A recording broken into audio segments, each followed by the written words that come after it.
440장 찬양하겠습니다.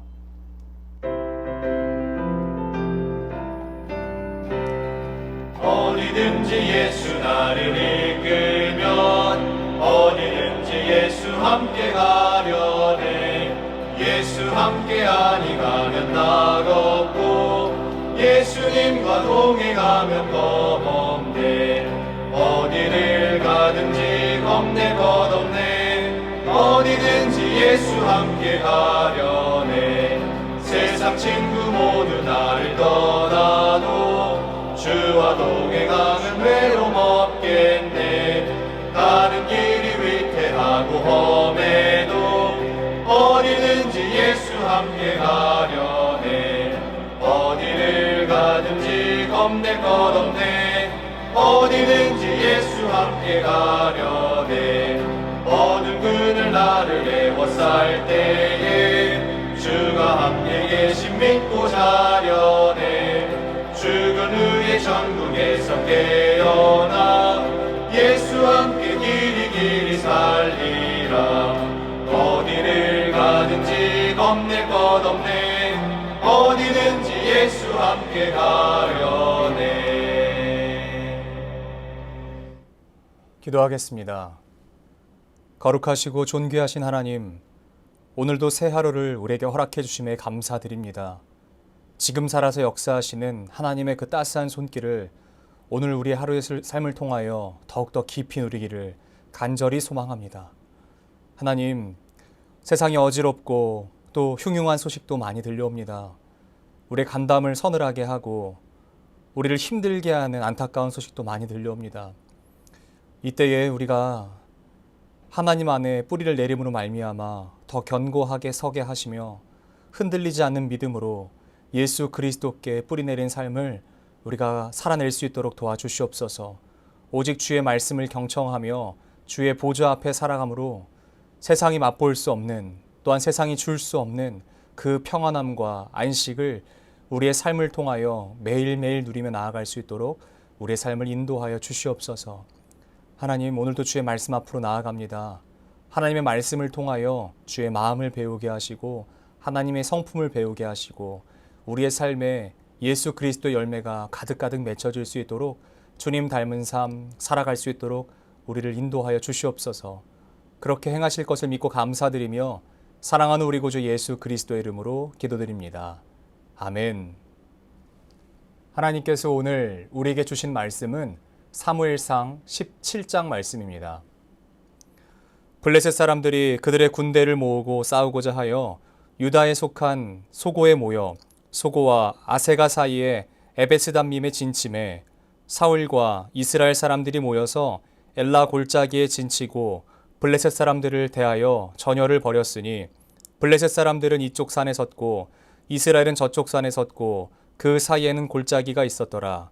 블레셋 사람들의 진영에서 싸움을 도두는 자가 왔는데 그의 이름은 골리앗이요 가드 사람이라. 그의 키는 6규빗 한 뼘이요 머리에는 노투구를 썼고 몸에는 비늘 갑옷을 입었으니 그 갑옷의 무게가 놋 5,000세겔이며 그의 다리에는 놋 각반을 쳤고 어깨 사이에는 놋 단창을 메었으니 그 창자루는 배틀채 같고 창날은 철 600세겔이며 방패된 자가 앞서 행하더라. 그가 서서 이스라엘 군대를 향하여 외쳐 이르되 너희가 어찌하여 나와서 전열을 벌였느냐.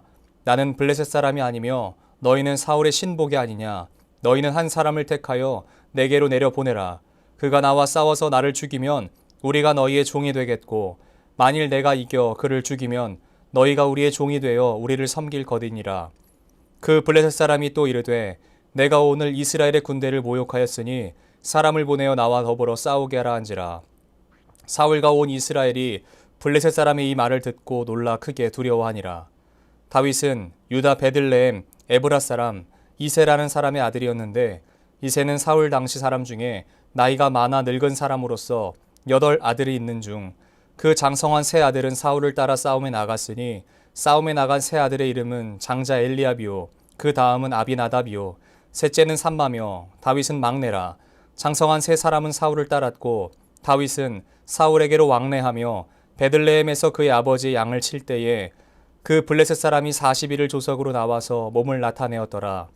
이새가 그의 아들 다윗에게 이르되 지금 내 형들을 위하여 이 볶은 곡식 한 에바와 이 떡 10덩이를 가지고 진영으로 속히 가서 내 형들에게 주고 이 치즈 10덩이를 가져다가 그들의 천부장에게 주고 내 형들의 안부를 살피고 증표를 가져오라.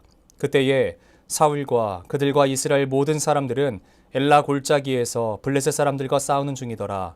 다윗이 아침에 일찍 일어나서 양을 양치는 자에게 맡기고 이새가 명령한 대로 가지고 가서 진영에 이른즉 마침 군대가 전장에 나와서 싸우려고 고함치며 이스라엘과 블레셋 사람들이 전열을 벌이고 양군이 서로 대치하였더라.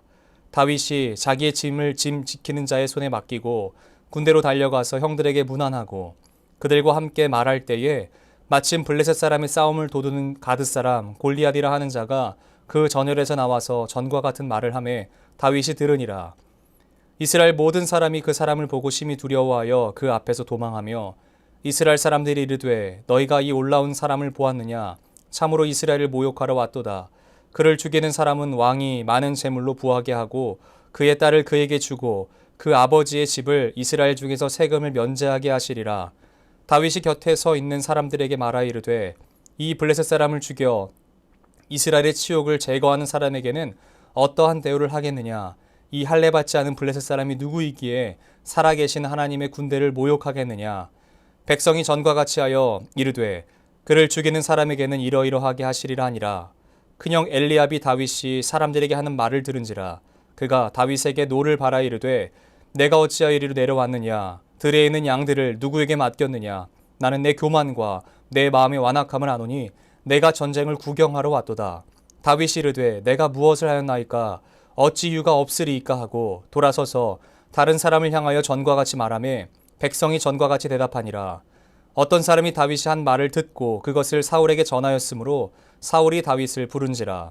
다윗이 사울에게 말하되 그로 말미암아 사람이 낙담하지 말 것이라. 주의 종이 가서 저 블레셋 사람과 싸우리이다 하니 사울이 다윗에게 이르되 내가 가서 저 블레셋 사람과 싸울 수 없으리니 너는 소년이요 그는 어려서부터 용사임이니라. 다윗이 사울에게 말하되 주의 종이 아버지의 양을 지킬 때에 사자나 곰이 와서 양떼에서 새끼를 물어가면 내가 따라가서 그것을 치고 그 입에서 새끼를 건져내었고 그것이 일어나 나를 해하고자 하면 내가 그 수염을 잡고 그것을 쳐 죽였나이다. 주의 종이 사자와 곰도 쳤은즉 살아계신 하나님의 군대를 모욕한 이 할례 받지 않은 블레셋 사람이리이까 그가 그 짐승이 하나와 같이 되리이다. 또 다윗이 이르되 여호와께서 나를 사자의 발톱과 곰의 발톱에서 건져내셨은즉 나를 이 블레셋 사람의 손에서도 건져내시리이다. 사울이 다윗에게 이르되 가라. 여호와께서 너와 함께 계시기를 원하노라. 이에 사울이 자기 군복을 다윗에게 입히고 노투구를 그의 머리에 씌우고 또 그에게 갑옷을 입히매 다윗이 칼을 군복 위에 차고는 익숙하지 못함으로 시험적으로 걸어보다가 사울에게 말하되 익숙하지 못하니 이것을 입고 가지 못하겠나이다 하고 곧 벗고 손에 막대기를 가지고 시내에서 매끄러운 돌 5을 골라서 자기 목자의 제구 곧 주머니에 넣고 손에 물매를 가지고 블레셋 사람에게로 나아가니라. 블레셋 사람이 방패든 사람을 앞세우고 다윗에게로 점점 가까이 나아가니라. 그 블레셋 사람이 둘러보다가 다윗을 보고 업신 여기니 이는 그가 젊고 붉고 용모가 아름다움이라. 블레셋 사람이 다윗에게 이르되 내가 나를 개로 여기고 막대기를 가지고 내게 나와왔느냐 하고 그의 신들의 이름으로 다윗을 저주하고 그 블레셋 사람이 또 다윗에게 이르되 내게로 오라. 내가 내 살을 공중의 새들과 들짐승들에게 주리라 하는지라. 다윗이 블레셋 사람에게 이르되 너는 칼과 창과 단창으로 내게 나아오거니와 나는 만군의 여호와의 이름 곧 내가 모욕하는 이스라엘 군대 하나님의 이름으로 내게 나아가노라. 오늘 여호와께서 너를 내 손에 넘기시리니 내가 너를 쳐서 내 목을 베고 블레셋 군대의 시체를 오늘 공중의 새와 땅의 들짐승에게 주어 온 땅으로 이스라엘에 하나님이 계신 줄을 알게 하겠고 또 여호와의 구원하심이 칼과 창에 있지 아니함을 이 무리에게 알게 하리라. 전쟁은 여호와께 속한 것인즉 그가 너희를 우리 손에 넘기시리라. 블레셋 사람이 일어나 다윗에게로 마주 가까이 올 때에 다윗이 블레셋 사람을 향하여 빨리 달리며 손을 주머니에 넣어 돌을 가지고 물매로 던져 블레셋 사람이 이마를 치매 돌이 그의 이마에 박히니 땅에 엎드려지니라. 다윗이 이같이 물매와 돌로 블레셋 사람을 이기고 그를 쳐 죽였으나 자기 손에는 칼이 없었더라. 다윗이 달려가서 블레셋 사람을 밟고 그의 칼을 그 칼집에서 빼내어 그 칼로 그를 죽이고 그의 머리를 베니 블레셋 사람들이 자기 용사의 죽음을 보고 도망하는지라. 이스라엘과 유다 사람들이 일어나서 소리 지르며 블레셋 사람들을 쫓아 가이와 에그론 성문까지 이르렀고, 블레셋 사람들의 부상자들은 사하라임 가는 길에서부터 가드와 에그론까지 엎드러졌더라. 이스라엘 자손이 블레셋 사람들을 쫓다가 돌아와서 그들의 진영을 노략하였고, 다윗은 그 블레셋 사람의 머리를 예루살렘으로 가져가고 갑주는 자기 장막에 두니라. 사울은 다윗이 블레셋 사람을 향하여 나아감을 보고 군 사령관 아브넬에게 묻되, 아브넬아, 이 소년이 누구의 아들이냐? 아브넬이 이르되, 왕이여, 왕의 사심으로 맹세하옵나니 내가 알지 못하나이다 하매, 왕이 이르되 너는 이 청년이 누구의 아들인가 물어보라 하였더니, 다윗이 그 블레셋 사람을 죽이고 돌아올 때에 그 블레셋 사람의 머리가 그의 손에 있은 채 아브넬이 그를 사울 앞으로 인도하니, 사울이 그에게 묻되, 소년이여 누구의 아들이냐 하니, 다윗이 대답하되, 나는 주의 종 베들레헴 사람 이새의 아들이니이다 하니라. 아멘. 저는 오늘 17장 말씀 본문 중 31절부터 40절까지의 말씀을 중심으로 매끄러운 돌 5이라는 제목으로 하나님의 말씀을 증거하도록 하겠습니다. 오늘 본문 사무엘상 17장은 우리에게 너무나 유명한 장면으로 기록되어 있는 장입니다. 지금까지 조명되지 않던 한 사람이 마치 연극에서요, 그 핀 조명이 옮겨가듯 이동하는 것을 볼 수 있는 장이죠. 정확하게는 하나님께서 왜 이 어린 소년을 선택하셨는가에 대한 하나님의 마음을 엿볼 수 있는 장이다라고 할 수 있을 것입니다. 어제 우리가 함께 본 16장에서 다윗은 기름 부음을 받았습니다.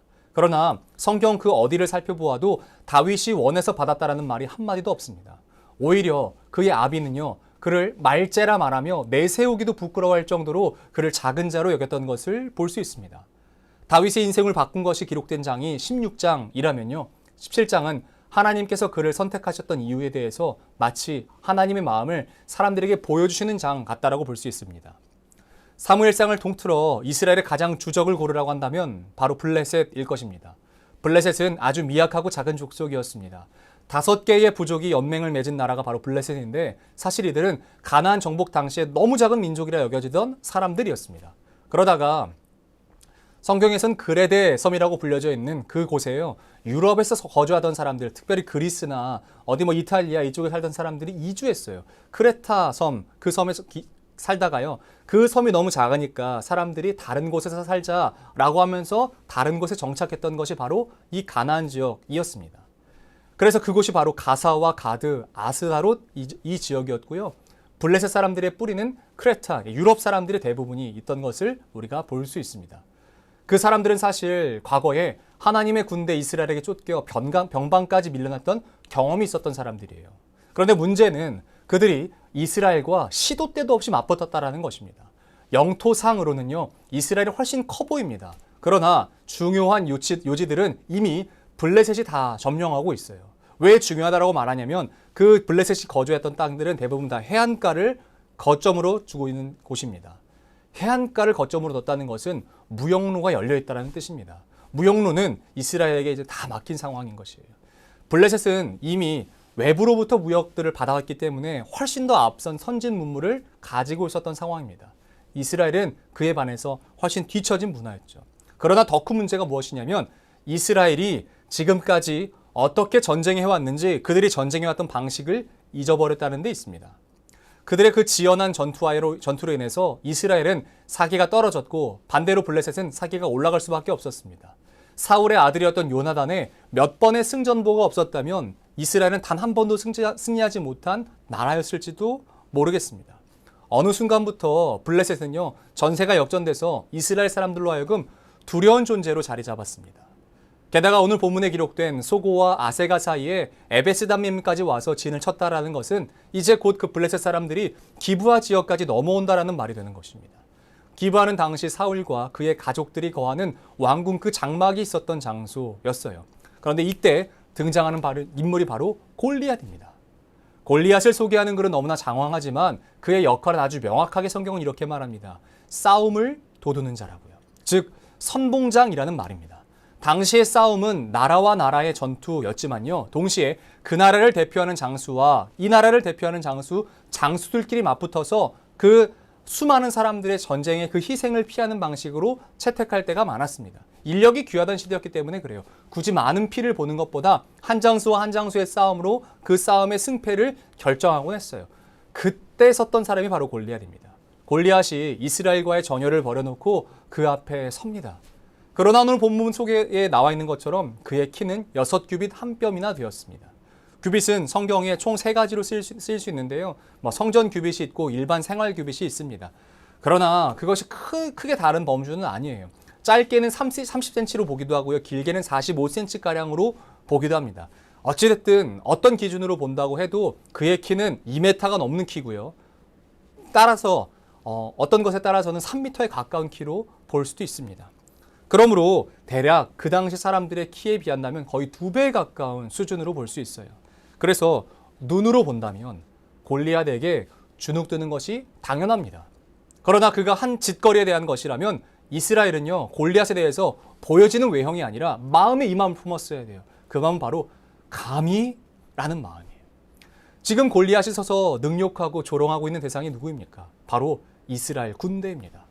그러나 그들은 어떤 사람들입니까? 제가 모두에도 말씀드렸다시피 이스라엘이 더 큰 문제를 맞이했던 것은 그들이 싸우는 방식을 잊어버렸다고 말씀드렸어요. 그 방식은 단순히 전쟁의 전법을 말하지 않습니다. 창병, 궁병, 기병 등 그 사람들마다의 역할과 전투법을 말하는 것이 아닙니다. 이스라엘이 지금까지 싸워왔던 방식이 무엇입니까? 어떻게 그들은 아모리 족속의 땅을 정복했습니까? 그들은 어떻게 한 번도 전쟁해보지 않은 상태에서 아말렉을 이겼습니까? 그들은 철저하게 하나님의 전쟁법을 따라 전쟁했습니다. 어떤 바보가 전쟁 중에 손을 들면 이긴다고 해서 그 전쟁에 나가서 손을 드는 바보가 어디 있어요? 그런 말도 안 되는 일을 시키는 시인이 어디 있고 그런 말도 안 되는 일을 하는 사람이 어디 있어요? 이것을 미뤄본다면 전쟁은 하나님께 속한 것이에요. 전쟁의 승패는 하나님께 달린 것이에요. 그 말은 이스라엘은 하나님의 군대라는 것입니다. 하나님의 방식대로, 하나님께서 싸우시는 방식대로 싸우는 군대가 바로 이스라엘입니다. 그러므로 지금 골리앗이 욕먹이고 있는 것은, 능욕하는 것은 하나님인 것이에요. 그러므로 만약 그들의 마음에 야성이 있었다면 반드시 이스라엘 백성들은 골리앗의 외형을 볼 것이 아니라 감히 저게 라는 마음을 품었어야 돼요. 그런데 이 원리를 잊어버리니까요, 어떤 태도를 취하는지 아세요? 11절 말씀 가운데 이렇게 기록되어 있습니다. 사울과 온 이스라엘이 블레셋 사람의 이 말을 듣고 놀라 크게 두려워하니라. 왕이라는 작자가 이런 태도예요. 백성이 어찌 당당할 수 있겠습니까? 다른 사람이 다 주눅들어 있어서도요, 아니라고, 우리는 하나님의 군사라고 말해야 하는 사람이 눈이 가리워지니까요, 백성이 볼 수 있겠습니까? 그러므로 이만큼 리더의 역할이 중요한 것입니다. 야성을 잃어버린 리더는 없는 이만 못한 것이에요. 여러분, 이때 등장하는 사람이 누구입니까? 바로 우리가 너무나 잘 아는 다윗입니다. 아마도 이 장면을 영화로 만든다면 전쟁에서의 상황과 같은 시간에 다윗이 하던 일을 동시에 교차하면서 편집할 수 있었을 것 같아요. 여전히 동일하게 양을 치면서 아버지 이새의 그 아주 미천한 일들을 감당하고 있던 바로 그때를 한 장면에서 보여줄 수 있을 것이고요. 다른 한 장면에서는 골리앗이 나와서 능욕하던 그 장면이요. 그 상황에 다윗이 엘라 골짜기로 올라온 겁니다. 다윗이 등장하던 때는 이미 그 전투가 지연하게 대치구도를 이루고 있었던 때예요. 그러나 사기는 이미 다 넘어간 때입니다. 골리앗이 40일 동안 아무것도 하지 않고 그냥 나와서요, 사람들 앞에 서서 그냥 이스라엘을 저주하고 능욕하는 거예요. 그것만 봐도 사람들이 막 두려워서 치를 떨어요. 골리앗을 봤던 이 다윗은요, 어떤 마음이 들었는지 아세요? 그 상황 가운데 골리앗을 바라봤던 다윗에게는 어떤 마음이 생겼는지 아세요? 이스라엘이 전투하는 방식을 깨달았습니다. 이스라엘 전투하는 방식을 다윗은 알고 있었어요. 그가 들에서 양을 치고 있었지만 그가 그 앞에 섰을 때 하나님의 마음을 그는 알고 있었어요. 그리고 또한 그 얘기를 들었을 때 그의 마음에는 야성이 다시 한번 드러나는 것을 볼 수 있습니다. 하나님께서 어떻게 그들을 인도하셨는지에 대한 믿음이 다시 한번 더 확신되는 것을 볼 수 있습니다. 실제로 전장했던 군인들은 잊어버렸지만 심지어는 왕이었던 사울까지도 망각했던 그 사실을 양치기였던 소년 다윗은 기억하고 있었습니다. 하나님이 인도하셨던 하나님의 군대였다는 사실을 그는 기억하고 있어요. 그러므로 26절 말씀에 이렇게 말할 수 있는 것입니다. 다윗이 곁에 서 있는 사람들에게 말하여 이르되 이 블레셋 사람을 죽여 이스라엘의 치욕을 제거하는 사람에는 어떠한 대우를 하겠느냐? 이 할례 받지 않은 블레셋 사람이 누구이기에 살아계신 하나님의 군대를 모욕하겠느냐? 지금 다윗은요, 양쪽 모두에게 화가 난 상황입니다. 먼저는 골리앗이라는 사람에게 화가 났어요. 그리고 그 다음에는 이 말을 듣고도 되려 쫄아있는 이스라엘 백성들, 이스라엘 군인들에게 화가 난 거예요. 어떻게 이스라엘에게 이렇게 말하는 것을 듣고도 가만히 있냐는 거예요. 그 자체로 이 소년은 화가 난 거예요. 오죽하면 소년이 나섰겠습니까? 지금 다윗은 누구를 두려워해야 되는지를 명확하게 알았습니다. 그래서 그는 그 누구도 나서지 않는 그 자리에 나서서 골리앗과 맞서기로 결정한 것이에요. 다른 것이 아닙니다. 누구를 두려워해야 되는가? 오늘 본문에서 집중해보고 싶은 것은 바로 이것입니다. 그는 모두가 마땅히 해야 한다라고 하는 것을 하지 않았습니다. 그리고 모두가 마땅히 하지 말아야 된다라는 것을 반대로 했습니다. 모두가 갑옷을 입고 심지어는 사울까지도 그렇게 나가야 된다라고 말했을 때 그는 갑옷을 집어 던집니다. 그리고 그는 모두가 나서면 안 된다라고 말할 때 그 자리에 당당하게 맞서서 나가는 거예요. 여러분, 그 근거가 무엇일까요? 그 행동의 근거가 무엇일까요? 47절은 그의 마음을 아주 정확하게 말합니다. 또 여호와의 구원하심이 칼과 창에 있지 아니함을 이 무리에게 알게 하리라. 전쟁은 여호와께 속한 것인즉 그가 너희를 우리 손에 넘기시리라. 다윗은 그의 행동이 어디에 근거해야 되는 건지 알았습니다. 그리고 전쟁이 누구의 것인지 알았습니다. 그의 행동은 이 사실을 믿었기 때문에 나선 것이고요. 이 사실을 믿었기 때문에 갑옷을 던져버릴 수 있었던 것입니다. 이것이 바로 여호와의 군대가 전쟁하는 방식입니다. 모든 이스라엘 백성이 잊어버린 것을 소년 다윗은 기억했습니다. 그런데 사실 다윗의 야성은 다른 것보다 오늘 본문 중에 이 말을 하고 있는 것을 우리가 기억해야 됩니다. 손에 막대기를 가지고 시내에서 매끄러운 돌 5을 골라서 자기 목자의 제구 곧 주머니에 넣고 손에 물매를 가지고 블레셋 사람에게로 나아가니라. 다윗이 블레셋의 대장부 골리앗 앞에 설 때요, 돌 5개를 준비합니다. 전 이 말이 다윗이 하나님의 말씀을 평소에 어떻게 대했고 평소에 다윗이 자신의 삶을 어떻게 평가했는지를 엿볼 수 있는 장면이라고 볼 수 있습니다. 왜 그가 골리앗 앞에 설 때 돌 5개를 챙겨갔을까요? 혹시라도 실수할까 봐 챙겼을까요? 아닙니다. 다윗은 절대 자기가 실수하지 않을 것이라고 평소에 자기의 삶을 빌어서 확신했어요. 수도 없이 전장에 서서 돌을 던지는 연습을 해왔던 자기의 삶의 그 태도를 자기는 기억하고 있어요. 또한 그 무엇보다요, 이 전쟁 자체가 하나님께 속한 전쟁이라는 사실을 믿고 있었어요. 그렇기 때문에 그는 돌 5개를 챙긴 것입니다. 왜냐하면 그는 5번의 기회가 있다고 생각했지 않았습니다. 왜 그가 5번을 챙겼냐면, 왜 5개를 챙겼냐면, 열왕기 하 말씀 가운데도 기록됐지만 사무엘 하 말씀에서 이렇게 찾아볼 수 있습니다. 그 후에 다시 블레셋 사람과 곱에서 전쟁할 때에 후삿 사람 시브게는 거인족의 아들 중에 삽을 쳐 죽였고, 또다시 블레셋 사람과 곱에서 전쟁할 때에 베들레헴 사람 야레오르김의 아들 엘하나는 가드 골리앗의 아우 라흐미를 죽였는데 그 자의 창자루는 배틀채 같았더라. 또 가드에서 전쟁할 때에 그곳에 키가 큰 자 하나는 손가락과 발가락이 각기 6개씩 모두 24개가 있는데 그도 거인족의 소생이라. 골리앗, 라흐미 아후, 삽, 손가락과 발가락이 6개인 거인. 각 부족을 대표하는 5명의 거인이 있다는 사실을 다윗은 알고 있었습니다. 그러므로 그가 돌을 5개 챙긴 이유는 5개의 돌로 모든 부족의 거인들을 여차하면 죽이겠다라는 마음이 있었던 거예요. 내가 여차하면 누구라도 하나님의 이름을 욕먹인다면 다시 서서 그 돌을 다시 감아서 던질 마음이 있었던 겁니다. 저는 오늘 이 본문을 통해서 우리가 잊어버렸던 한 가지를 회복했으면 좋겠습니다. 그것은 바로 우리의 신앙의 야성입니다. 우리 각자의 물맷돌 5개를 다시 찾았으면 좋겠어요. 지금 우리의 삶에 왜 골리앗과 같은 적이 없습니까? 직접적인 공격이 없는 것처럼 보이지만 사실 하나님의 이름과 영광을 가리울 만한 일들이 왜 없습니까? 그런데 어느 순간부터 우리는 그 능력에 익숙해지지는 않은지 모르겠습니다. 그렇다고 제가 말씀드리는 것은 직접 칼을 들거나 무장을 하고 싸우라는 말이 아닙니다. 우리의 물맷돌은 혈과 육에 속한 것이 아니에요. 에베소서의 말씀처럼 우리의 상대와 우리의 대적은 혈과 육을 상대하는 것이 아닙니다. 그렇다면 내가 준비해야 될 물맷돌은 뭘까요? 다윗에게는 가장 익숙하고 가장 잘하는 것이 그의 돌팔매질이었던 물맷돌이었다면 우리에게는요, 각자에게 맞는 물맷돌이 있습니다. 예를 들어 가르치는 사람이라면 그것이 그의 물맷돌일 것입니다. 배우는 사람이라면 그것이 그의 물맷돌일 것입니다. 말하는 사람이라면 그것이 그의 물맷돌일 것입니다. 주부라면 그것이 그의 물맷돌일 것입니다. 즉 우리의 물맷돌은 우리의 일상에서의 영성인 것입니다. 지극히 평범함 속에서 발견할 수 있는 각자에게 맡겨진 그 자리, 우린 그 자리에서 우리의 영성을 회복해야 되는 것입니다. 몸에 맞지도 않은 갑옷을 찾는 것이 아닙니다. 우리가 속해 있는 우리의 발을 딛고 선 그 자리에서 각자의 물맷돌을 찾아 하나님의 이름을 망령되이 일컫는 세상을 향해서 우리가요, 이렇게 말해야 되는 거예요. 우리 하나님 욕심쟁이 아니야.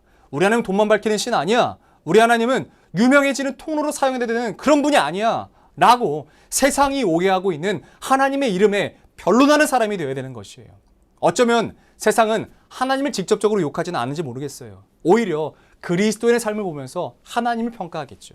그러므로 우리가 각자의 삶의 자리에서 믿음으로 잘 살아내는 것이 우리의 물맷돌을 잘 준비하는 것이고요. 그것이야말로 하나님에 대한 오해를 씻어낼 수 있는 우리의 믿음의 거룩한 삶이 될 줄로 믿습니다. 여러분, 언제까지 말로 하나님을 변호하려고 하실 것입니까? 언제까지 교회에 대한 질타와 시선에 세상이 왜 그런지 모르겠다라고 하면서 되려 화만 내실 거예요. 세상이 이상하다라고 말하는 것으로 바뀌지 않습니다. 각자의 자리에서 거룩한 삶으로 하나님을 변호하는 거예요. 그것이야말로 하나님의 군대로서의 삶을 우리가 그리스도인의 삶으로 살아내는 것이에요. 그러니까 우리 제발 이런 야성을 회복합시다. 들어도 못 들은 척 지나고 누군가 하겠지, 누군가 나서겠지 미루지 마시고요. 내가 내 삶의 자리에서 5개의 물맷돌을 찾아, 각자의 물맷돌을 찾아 그 자리로 골리앗 앞으로 당당히 나아가십시다. 그래서 하나님을 향해서 대적해지 높아진 모든 것들 뿐만 아니라 하나님을 오해하게 만드는 모든 것들 앞에 거룩함으로 그들을 대적하고 이기고, 그래서 하나님의 온전한 마음이 무엇인지, 그리스도인의 합당한 삶이 무엇인지 여러분 우리 삶으로 보여주자고요. 말로 하는 것이 아닙니다. 삶으로 하는 거예요. 삶으로 보여주고, 삶으로 나타내고, 삶으로 예수 그리스도의 열매를 맺고, 삶으로 예수 그리스도를 드러내며, 삶으로 하나님을 변호하고 하나님의 대사가 되어서 하나님의 그 마음을 증거하며 하나님의 나라가 무엇인지, 하나님의 뜻이 무엇인지, 하나님을 믿는 거룩한 삶은 이렇게 살아가는 거야 라고 우리의 삶으로 보여줄 수 있는 그런 믿음의 길을 걸어가는 저와 여러분들의 하루의 삶이 되시기를 예수 그리스도의 이름으로 축복합니다. 사랑하는 하나님, 다윗이 골리앗의 그 한마디를 들었을 때 두려움 앞에, 어려움 앞에 섭니다. 사람들은 미쳤다고 말하고 사람들은 할 수 없다고 말합니다. 왕조차도 하지 말라라고 이야기합니다.